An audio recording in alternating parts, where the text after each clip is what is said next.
mother camel and her baby were lying down, soaking up the sun. The baby camel asked his mom, "Why do we have these big bumps on our back?" The mom stopped to think and then said, "Well, in the desert, there is not much water available, so our humps store water to help us survive on long journeys." The baby camel then thought about that for a second and asked, "Well, why do we have these long legs with rounded feet?"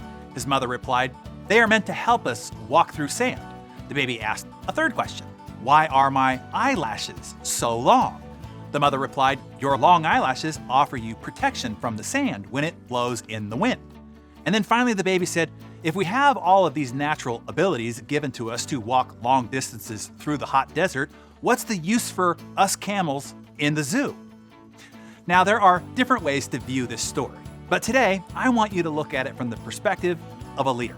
If members of your team aren't flourishing, it's possible that they are a magnificently designed camel, but placed in a zoo.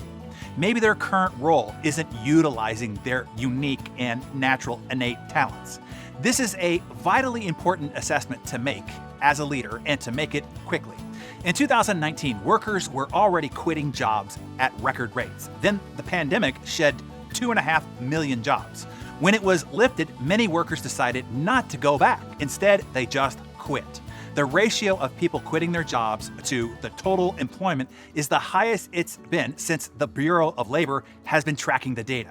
And those who are coming back to work are leaving previous employers for new opportunities at higher rates than in 2 decades. 1 in every 4 workers are actively considering new opportunities.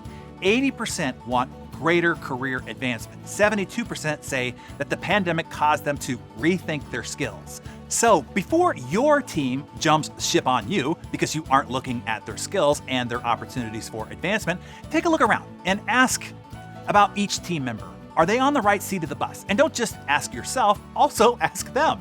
I know that I have almost made this mistake myself several times. Kylie, now our co-chief of staff and co-head honcho, was almost let go, even though she's always had an excellent attitude and great character. She wasn't delivering the results that we needed for her role.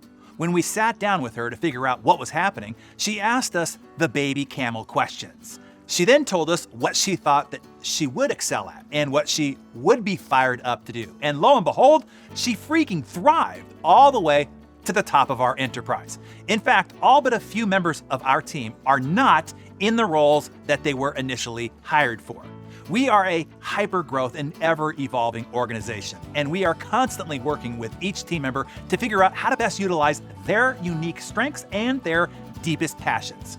Leaders, I encourage you to engage each of your team members in this discussion. In our business masterclass, you get the specific scorecards, the monthly review framework, and the bi-monthly engagement surveys. But start with thinking this through and asking them those questions. And if you don't have a team, I suggest that you assess yourself. Are you leveraging your greatest strengths? Are you engaged in work that triggers your deepest passions? If you need help identifying what those deep passions are and what those strengths are, I refer you to my Success One-Sheet training. I'll buy you an hour of my time, and I'll walk you through the self-discovery process of how to identify your inborn and innate natural strengths. Once fully utilized, become your superpowers. And then what to apply them to that triggers your deepest passion. Doing something that actually makes money. The Holy Trinity, strength with passion, that's profitable. I'll post a link to that training below if you're interested. The training is free. It's my investment in you and your more prosperous future.